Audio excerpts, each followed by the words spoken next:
तो यह है माइकोप्लाज्मा का लेक्चर नंबर 2 यानी कि दूसरा लेक्चर है। आज के इस लेक्चर में हम लोग देखेंगे माइकोप्लाज्मा में रिप्रोडक्शन कैसे होता है। 3 तरह की विधियां हैं रिप्रोडक्शन की, वो कौन कौन सी विधियां हैं फिगर के हिसाब से हम लोग पूरा विस्तार से समझेंगे। इसके बाद फिर हम लोग देखेंगे माइकोप्लाज्मा से कौन कौन सी बीमारी होती है, कौन सी बीमारी मानव में होती है और कौन सी बीमारी पौधों में होती है। फिर इसके बाद हम लोग देखेंगे अगर माइकोप्लाज्मा से बीमारी होती है तो उसका सिम्पटम यानी कि लक्षण क्या आता है, और सबसे लास्ट में हम लोग पढ़ेंगे कि माइकोप्लाज्मा का ट्रांसमिशन कैसे होता है, यानी कि एक इन्फेक्टेड पर्सन से दूसरे हेल्दी पर्सन में कैसे यह ट्रांसफर हो जाते हैं, या फिर एक इन्फेक्टेड प्लांट से फिर दूसरे हेल्दी प्लांट में कैसे ट्रांसफर हो जाते हैं। तो पूरा डिटेल हम लोग इस वीडियो के माध्यम से देखेंगे, तो लास्ट तक बने रहिए। चलिए दोस्तों स्टार्ट करते हैं। सबसे पहले देख लेते हैं रिप्रोडक्शन इसमें कैसे होता है। तो दोस्तों रिप्रोडक्शन का मतलब होता है अपनी संख्या को बढ़ाना, यानी कि 1 से 2 4 ऐसे करके अपनी संख्या को बढ़ा लेना रिप्रोडक्शन है। अब माइकोप्लाज्मा में रिप्रोडक्शन मुख्य रूप से 3 तरह का होता है, जिसमें पहला है बाइनरी फ्यूजन और दूसरा है बडिंग, तीसरा है फ्रेगमेंटेशन। बाइनरी फ्यूजन में क्या होता है कि एक सेल होती है वो 2 पार्ट में डिवाइड हो जाती है, यानी माइकोप्लाज्मा की सेल 1 से 2 पार्ट में डिवाइड हो जाएगी और दोनों फिर नए नए माइकोप्लाज्मा बना लेंगे। तो 1 से 2 हो गया तो रिप्रोडक्शन हो गया। और फिर इसके बाद जो दूसरी विधि है बडिंग है।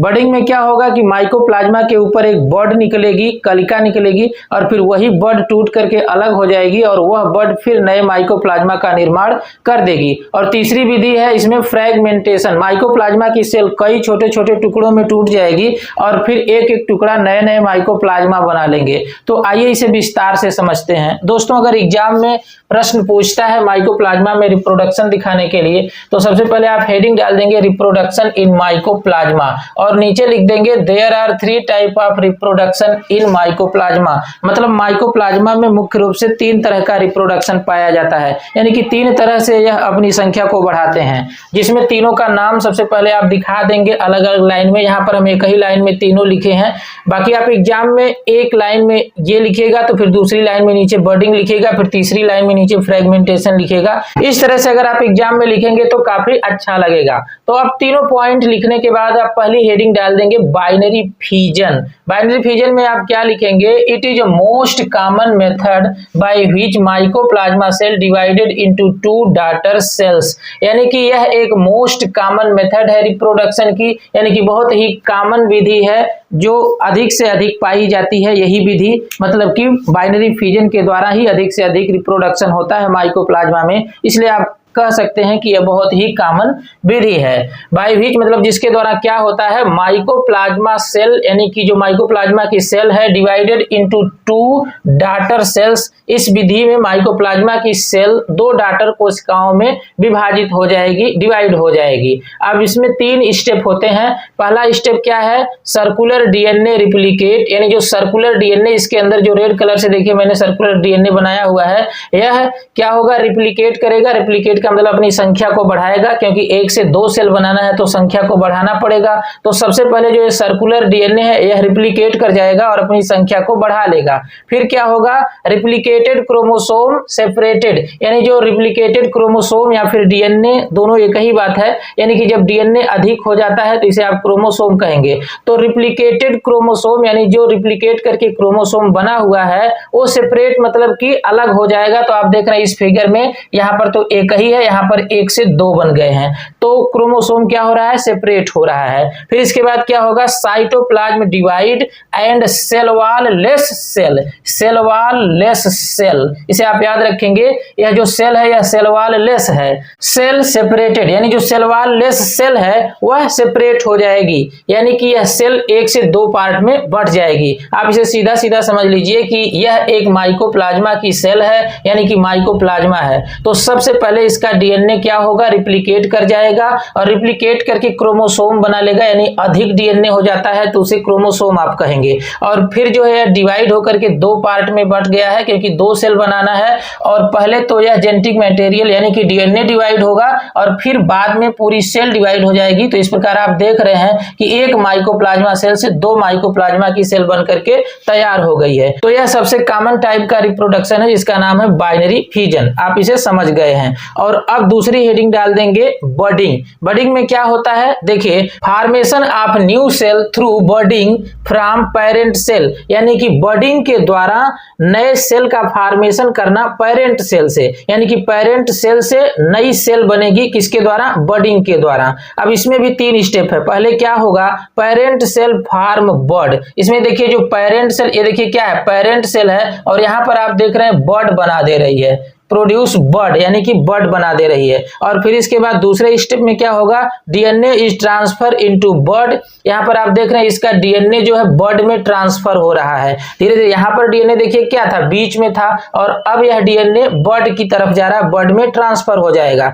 फिर क्या है, बड सेपरेट फार्मिंग न्यू सेल्स, यानी बड सेपरेट हो जाएगी और नए सेल का निर्माण कर देगी, यानी बड जो है वो टूट जाएगी यहाँ से और नए कोशिका का निर्माण कर देगी। आप देख रहे हैं सबसे पहले माइकोप्लाज्मा की सेल है और इस पे क्या निकल गई है, बड निकल गई है। देखिए ऊपर उभार बन गया, बड निकल गई है और जो इसका जेनेटिक मटेरियल यानी डीएनए है वो इस बड में ट्रांसफर हो रहा है। बाद में जेनेटिक मटेरियल सेपरेट होकर के आधा तो इधर बच गया और आधा बड में चला गया और फिर आप देख रहे हैं ये बड यहाँ से टूट करके ऊपर अलग हो गई और नीचे की अलग सेल हो गई। तो यहाँ पर भी आप देख रहे हैं कि एक माइकोप्लाज्मा सेल से 2 माइकोप्लाज्मा सेल बन करके तैयार हो गई। तो यह दूसरे तरह का रिप्रोडक्शन है जिसे आप क्या कहेंगे, बडिंग। बडिंग में बड बन जाएगी और बाइनरी फ्यूजन में यह सेल 2 पार्ट में डिवाइड हो जाएगी। इसके बाद अब देख रहे हैं तीसरे तरह का रिप्रोडक्शन जिसे क्या कहेंगे, फ्रेगमेंटेशन। फ्रेगमेंटेशन में क्या होगा कि माइकोप्लाज्मा की सेल कई पार्ट में टूट जाएगी और प्रत्येक पार्ट नए नए माइकोप्लाज्मा सेल का निर्माण कर देगा। इसमें आप कैसे लिखेंगे, breaking of parent cell into multiple smaller cells, यानी कि जो पेरेंट सेल है ये ब्रेकिंग कर जाएगी, टूट जाएगी मल्टीपल स्मॉलर सेल्स, यानी कि बहुत सारी छोटी छोटी कोशिकाओं में। अब इसमें भी 3 स्टेप है, तो कौन कौन स्टेप है देखिए, parent cell break into fragment, यानी पेरेंट सेल जो है वो ब्रेक डाउन हो जाएगी, टूट जाएगी बहुत सारी कोशिकाओं में। DNA is distributed among fragment, यानी जितने भी फ्रेगमेंट हैं उसमें डीएनए डिस्ट्रीब्यूटेड हो जाएगा।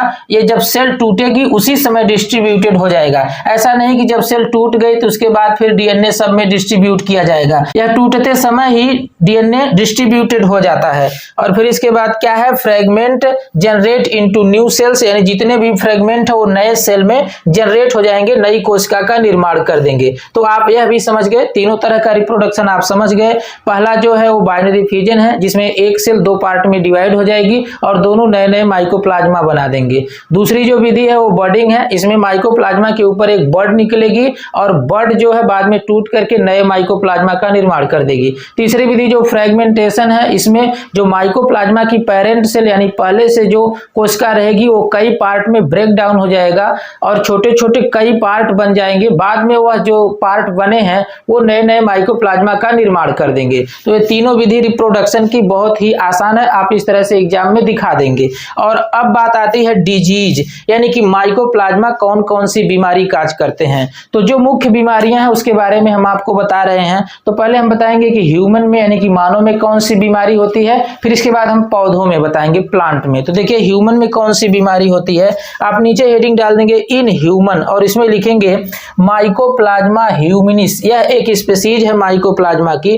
काजेज का मतलब काज करती है, बीमारी फैलाती है। कौन सी बीमारी, तो देखिए पहली बीमारी है प्लूरोन्यूमोनिया। तो यह मानव में प्लूरोन्यूमोनिया काज करती है और इसके अलावा इनफर्टिलिटी इन मैन, यानी कि यह स्पीशीज जो है माइकोप्लाज्मा ह्यूमिनिस यह मैन में इनफर्टिलिटी काज करती है। ऐसे पुरुष का स्पर्म काफी वीक होता है, यानी कि इस स्पर्म से एग का फर्टिलाइजेशन नहीं हो सकता है। इसके बाद फिर देखिए क्या है, इन्फ्लेमेशन इन जेनाइटल्स, यानी कि जेनाइटल्स में इन्फ्लेमेशन हो जाता है, यानी कि गुप्तांगों में सूजन हो जाती है। तो आपने देखा कि 3 तरह की बीमारी है। पहला है प्लूरोन्यूमोनिया, दूसरा है इनफर्टिलिटी इन मैन, यानी कि मैन में इनफर्टिलिटी बंझापन, और तीसरा है इन्फ्लेमेशन इन जेनाइटल्स, यानी गुप्तांगों में सूजन। बाकी दूसरी स्पीशीज है माइकोप्लाज्मा न्यूमोनियाई, माइकोप्लाज्मा न्यूमोनियाई। और यह क्या काज करती है, तो पहली बीमारी इसमें देखिए क्या है, प्राइमरी एटिपिकल न्यूमोनिया, इसे शॉर्ट में PAP भी कह सकते हैं। और दूसरा देखिए इसमें क्या है, रेस्पिरेटरी इन्फेक्शन,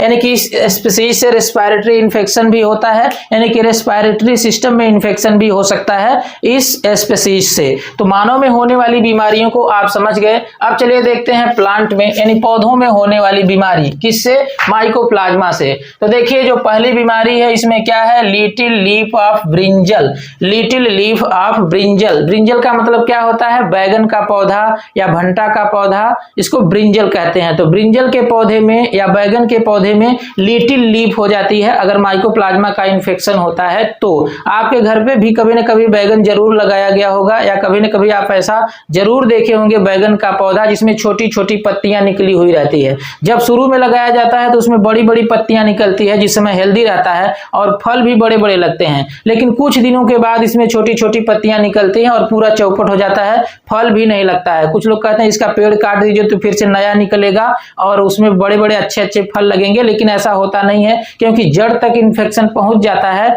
और फिर जो नए उसमें से पौधे निकलते हैं वो भी इन्फेक्टेड रहते हैं, उनकी भी पत्तियां छोटी छोटी रहती हैं। यानी कि कई बार आप काट दीजिए, कुछ भी कर दीजिए, जब पौधा पूरा लास्ट तक इन्फेक्टेड हो गया है तो फिर उससे निकलने वाले नए पौधों की पत्तियां भी छोटी छोटी रहेंगी और उसमें फल भी नहीं निकलेंगे। तो आप इस तरह का कभी न कभी जरूर देखे होंगे अगर गांव से होंगे तो, और शायद आपके घर खेती होती होगी तो आप निश्चित रूप से इस बीमारी को जानते होंगे। गांव में इसे कुंजा डिजीज कहते हैं, कुंजा रोग कहते हैं। और फिर इसके बाद फिर क्या है, large bud of tomato. Tomato की जो बड लगेगी फ्लावर से पहले ही पूरा बड़ी बड़ी बड लगेगी और जो उसके पौधे रहेंगे, उसकी जो टहनी है यानी कि स्टेम है वो भी काफी मोटा हो जाएगा और उस बड पर ना तो फ्लावरिंग होगी और ना ही बाद में फल लगेंगे। तो बड ही इन्फेक्टेड हो जाती है शुरू में। इसके बाद फिर क्या है, मेज स्टंट। मेज स्टंट में क्या होता है कि जो मक्के का पौधा है वो काफी ड्वार्फ हो जाता है, छोटे छोटे पौधे हो जाते हैं और पत्तियां पीली पीली हो जाती हैं, यानी देखने से ही लगेगा कि इस पे फल नहीं, यानी कि इस मक्के में बाल नहीं लगेगी। तो यह भी एक बीमारी है। इसके बाद है bunchy top of papaya. Bunchy top of papaya, तो पपीते के पौधे में पाई जाने वाली यह बीमारी है। इसमें पपीते की पत्तियां काफी छोटी छोटी निकलने लगेंगी, ऊपर जाकर के बहुत सारी पत्तियां उसके एपेक्स वाले पोर्शन से निकलेंगी और सारी पत्तियां एकदम छोटी छोटी रहेंगी और उनके बीच में लगेगा कि जो बड भी निकल रही है वो भी काफी छोटी छोटी रहती है। बाद में वो पत्तियां गिर जाती हैं, इसमें अच्छे फल भी नहीं लगते हैं, बाद में पौधा भी सूख जाता है। तो यह भी एक बीमारी है। इसके बाद फिर क्या है, मलबेरी डॉर्फ, यह सहतूत का पौधा भी काफी छोटा हो जाता है अगर माइकोप्लाज्मा का इन्फेक्शन होता है तो। और फिर इसके बाद फिर क्या है, अगली बीमारी है एस्टर एलोज। एस्टर एक फ्लावरिंग प्लांट है जिसकी पत्तियां पीली हो जाती हैं और प्रोडक्शन काफी घट जाता है। तो यह पौधों में होने वाली बीमारियां थी। अब देखते हैं जनरल सिम्पटम ऑफ माइकोप्लाज्मा, यानी कि माइकोप्लाज्मा अगर बीमारी होती है तो इसका जनरल सिम्पटम क्या आता है। तो पहले हम ह्यूमन में इसका जनरल सिम्पटम देख लेते हैं, फिर इसके बाद प्लांट में। तो ह्यूमन में देखिए पहला क्या है, फीवर। अगर माइकोप्लाज्मा का इन्फेक्शन होता है या इनसे कोई बीमारी होती है तो उसमें क्या होता है, फीवर आता है। इसके लक्षण में फीवर आता है और इसके बाद फिर कफ बनती है क्योंकि रेस्पिरेटरी सिस्टम को भी यह इन्फेक्टेड करते हैं। इसके बाद सोर थ्रोट, यानी कि गले में जो है खराश होगी, गले में खराश हो जाएगी। इसके बाद फिर क्या है, हेडेक, सर दर्द होगा, टायर्डनेस, थकान मालूम पड़ेगी, शॉर्टनेस ब्रीदिंग, यानी कि सांस छोटी छोटी होगी, यानी कि जो ही सांस लेंगे तुरंत लगेगा सांस निकल गई, फिर सांस लेंगे फिर सांस निकल जाएगी, छोटी छोटी सांसें हो जाती हैं जिसको सांस फूलना भी कह सकते हैं। तो इसे शॉर्टनेस ऑफ ब्रीदिंग कहते हैं या शॉर्टनेस ऑफ ब्रीथ। इसके बाद फिर क्या है, ज्वाइंट पेन, जोड़ों में दर्द, बर्निंग सेंसेशन ड्यूरिंग यूरिनेशन, पेशाब करते समय जलन होगी, जैसे लगेगा कि बहुत मुश्किल से पेशाब निकल रही है, काफी जलन होगी, बर्निंग सेंसेशन होगा। तो ह्यूमन में पाया जाने वाला यह सिम्पटम था अगर माइकोप्लाज्मा का इन्फेक्शन होता है तब। अब देखते हैं इन प्लांट, पौधों में अगर इन्फेक्शन होता है तो क्या सिम्पटम आता है। तो बीमारी के हिसाब से तो मैंने सिम्पटम बता दिया है, बाकी जनरल सिम्पटम क्या होते हैं तो देखिए स्मॉलर लीव्स, यानी पत्तियां छोटी छोटी हो जाती हैं, जैसा कि अभी आपने देखा लिटिल लीफ ऑफ ब्रिंजल में यह सिम्पटम होगा। इसके बाद फिर है ब्रिटल लीव्स। ब्रिटल लीव्स का मतलब पत्तियां भंगुर हो जाएंगी, टेढ़ी मेढ़ी हो जाएंगी, यानी जिस शेप में पत्तियां होनी चाहिए वैसे नहीं होंगी। सामान्यतः देखिए पत्ती का शेप इस तरह से होना चाहिए, लेकिन अगर इन्फेक्शन होता है तो ब्रिटल शेप में ऐसे पत्ती रहेगी, ऐसे टेढ़ी मेढ़ी हो जाएगी, कटी फटी हो जाएगी, कहीं किधर छोटी बड़ी हो जाएगी, इसका कोई शेप नहीं रहेगा। तो अगर ब्रिटल लीव्स होता है तो इस तरह की पत्ती हो जाएगी। आगे है floral part transfer into leaf like structure, यानी जो फ्लोरल पार्ट है जैसे कि कैलिक्स है, कोरोला है, ये लीफ लाइक स्ट्रक्चर में ट्रांसफर हो जाएंगे, यानी कि वहां पर क्लोरोफिल डेवलप हो जाएंगे और वह फ्लावर रिप्रोडक्शन नहीं कर सकेगा, अर्थात फिर फल भी नहीं बनेगा, और जब फल नहीं बनेगा तो प्रोडक्शन घट जाएगा। तो यह भी एक सिम्पटम है। अगला सिम्पटम है इंटरनोड शॉर्टर। इंटरनोड क्या हो जाते हैं, छोटे हो जाते हैं। जैसे गन्ने के पौधे में आप देखे होंगे नोड और इंटरनोड होता है, इस तरह से गन्ने का पौधा होता है तो बीच बीच में इस तरह से क्या होता है, नोड होता है। ये देखिए नोड है और यहाँ पर इस तरह से इसकी बड होती है, इधर रहेगी, बड होती है। तो ये जो बीज, ये देखिए जो ये वाला पार्ट है इसको बोलेंगे नोड। क्या बोलेंगे, नोड। ये क्या है, नोड नोड नोड, ये सब क्या है, नोड है। और दो नोड के बीच की जो जगह है इसको बोलेंगे इंटरनोड। यहां से यहां तक क्या है, इंटरनोड। यहां से यहां तक क्या है, इंटरनोड। तो इसमें क्या होगा कि इंटरनोड शॉर्टर, इसमें इंटरनोड क्या हो जाएगा, छोटा हो जाएगा। जब ये भी इंटरनोड छोटा और ये भी छोटा, ये भी छोटा, ऐसे छोटा हो जाएगा तो आप देख रहे हैं इतना बड़ा जो गन्ना का पौधा है और सभी इंटरनोड छोटे हुए तो इतना बड़ा हो जाएगा।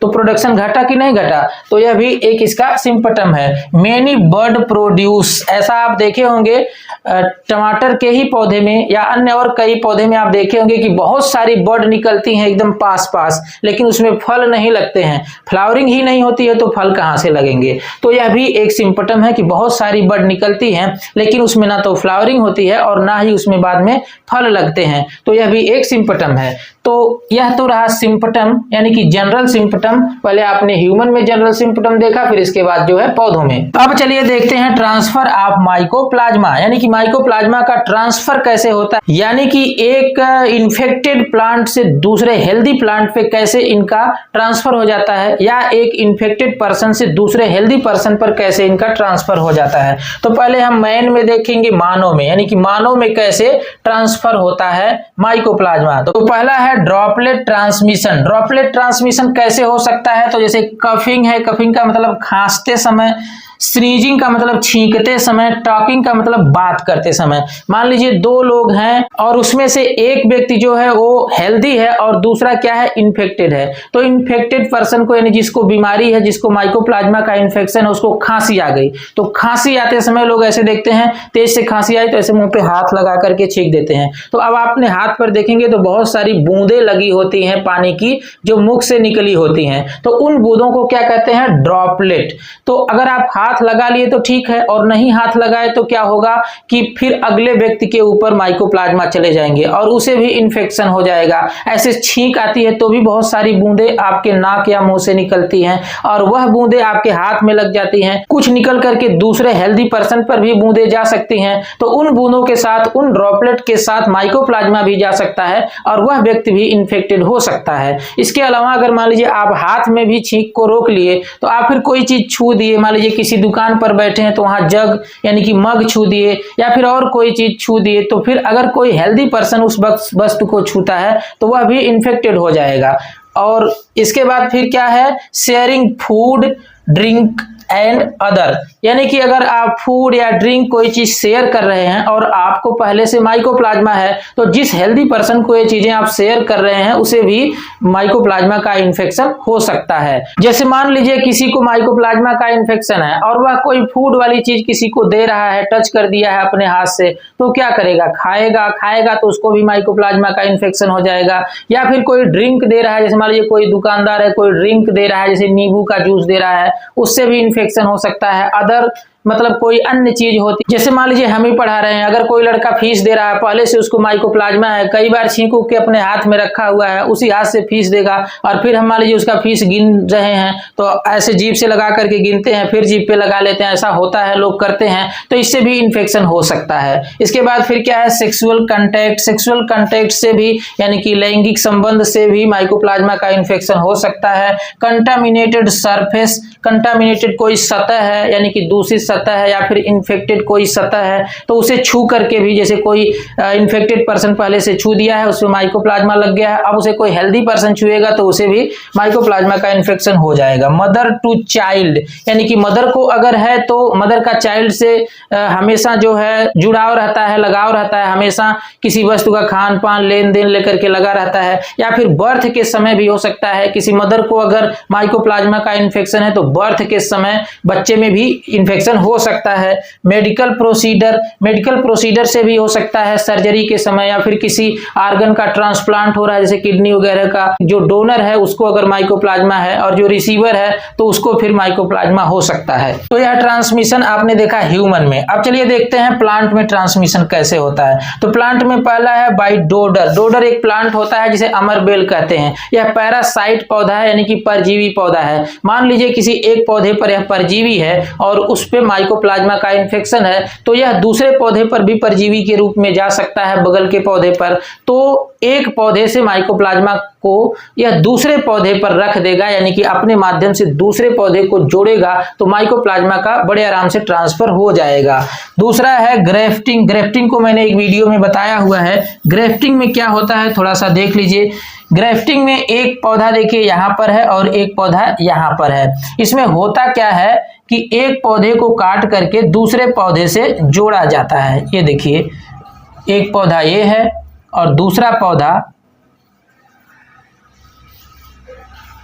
ये है। मान लीजिए यह पौधा क्या है, इन्फेक्टेड है। ये पौधा इन्फेक्टेड है, इसको माइकोप्लाज्मा की बीमारी है तो पूरे पौधे भर बीमारी रहेगी। यह पौधा मान लीजिए कि हेल्दी है। अब होता क्या है ग्रेफ्टिंग में कि एक पौधे की जड़ ले लिया जाता है, एक पौधे की जड़ लिया जाता है। तो इसका मैंने मान लीजिए जड़ ले लिया और इस पौधे का हम स्टेम यानी कि ऊपर वाला पोर्शन लेंगे, इस पे ला करके हम जोड़ेंगे तो इस तरह से यहाँ पर पौधा जुड़ जाएगा। आपने देखा कि नीचे वाला जो पौधा है वह इन्फेक्टेड है, यानी माइकोप्लाज्मा की बीमारी है उस पे, और हेल्दी पौधा ला करके इस पे जोड़ दिए तो बताइए इस पे भी इन्फेक्शन हो जाएगा कि नहीं हो जाएगा? हो जाएगा। यानी कि एक इन्फेक्टेड प्लांट से दूसरे हेल्दी प्लांट पर बीमारी चली गई। किसके द्वारा? ग्रेफ्टिंग के द्वारा। आप सोच रहे होंगे कि ऐसा क्यों किया जाता है। तो देखिए, ऐसा प्लांट को रेजिस्टेंस बनाने के लिए, ऐसा मान लीजिए कोई पौधा है जो जंगली टाइप का पौधा है जो नीचे पहले से था, वह अधिक से अधिक मिनरल्स जमीन से ले सकेगा, वाटर ले सकेगा। तो उसकी कैपेसिटी होती है ज्यादा से ज्यादा जमीन से मिनरल्स और वाटर को लेना। और यह पौधा ऐसा है जिसपे अच्छे फल लगने वाले हों। तो अब देखिए, ऐसा पौधा जो नीचे से ज्यादा मिनरल्स लेगा और ऊपर ऐसा पौधा लगा जिसपे ज्यादा से ज्यादा फल लगेगा, तो अच्छा कॉम्बिनेशन है कि नहीं है? आप सोच रहे होंगे कि इसके साथ भी तो अच्छा कॉम्बिनेशन था।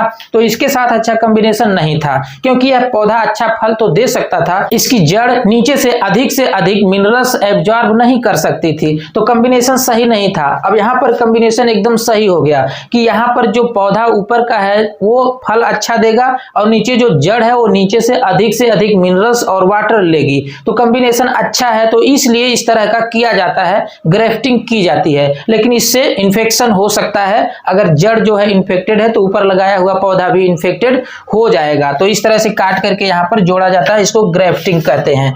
तीसरा ऐसे हो सकता है मैन के द्वारा। ये जो ग्रेफ्टिंग या फिर अन्य कोई काम करने वाले वर्कर होते हैं जो फील्ड में काम करते हैं खेतों में, तो उनसे भी इन्फेक्शन हो सकता है। जैसे वो अगर काम कर रहे हैं तो एक पौधे को टच करेंगे, दूसरे पौधे को टच करेंगे, तीसरे पौधे को टच करेंगे, क्योंकि तमाम ऐसे काम होते हैं जिसमें पौधों को टच करना होता है। जैसे मान लीजिए कोई फल तोड़ रहे हैं या फिर इसके अलावा अन्य किसी दवा का छिड़काव कर रहे हैं, कोई भी ऐसा काम कर रहे हैं, तो एक इन्फेक्टेड प्लांट को टच कर दिए या उनकी बॉडी से टच हो गया, फिर वो ऐसे जा रहे हैं तो अन्य किसी पौधे को भी टच हो सकता है उनकी बॉडी से, और जब टच हो जाएगा तो माइकोप्लाज्मा एक पौधे से दूसरे पौधे पर चले जाएंगे। इसके अलावा फिर क्या है, इंसेक्ट बाय इंसेक्ट, यानी कि कीट पतंगों के द्वारा भी माइकोप्लाज्मा का ट्रांसमिशन होता है।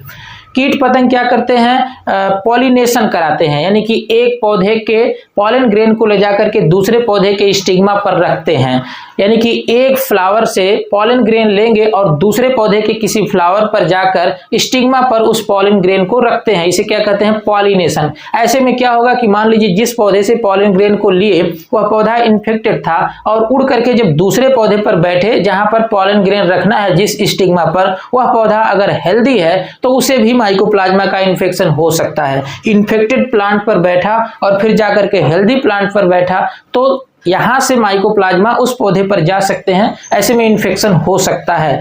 तो कीट पतंग क्या करते हैं, तमाम पौधों पर उड़ करके बैठते हैं, यहाँ बैठे तो फिर दूसरे पर, तीसरे पर, चौथे पर, बार बार हर पौधों पर बैठते रहते हैं इंसेक्ट। उसमें से कोई भी पौधा अगर इन्फेक्टेड है तो जिस जिस पौधे पर जाकर के बैठेंगे उन्हें इन्फेक्शन हो सकता है माइकोप्लाज्मा का। तो दोस्तों इस प्रकार से आप माइकोप्लाज्मा का रिप्रोडक्शन, इससे होने वाली बीमारियां पौधों में और इसके बाद मानव में, इसके बाद फिर जो है इसका जनरल सिम्पटम क्या है, फिर ये ट्रांसमिशन कैसे होते हैं, तो पूरा डिटेल आप समझ गए हैं। बाकी दोस्तों अगले वीडियो में हम आपको बताएंगे फाइटोप्लाज्मा। तो मिलते हैं नेक्स्ट वीडियो में, तब तक के लिए जय हिंद।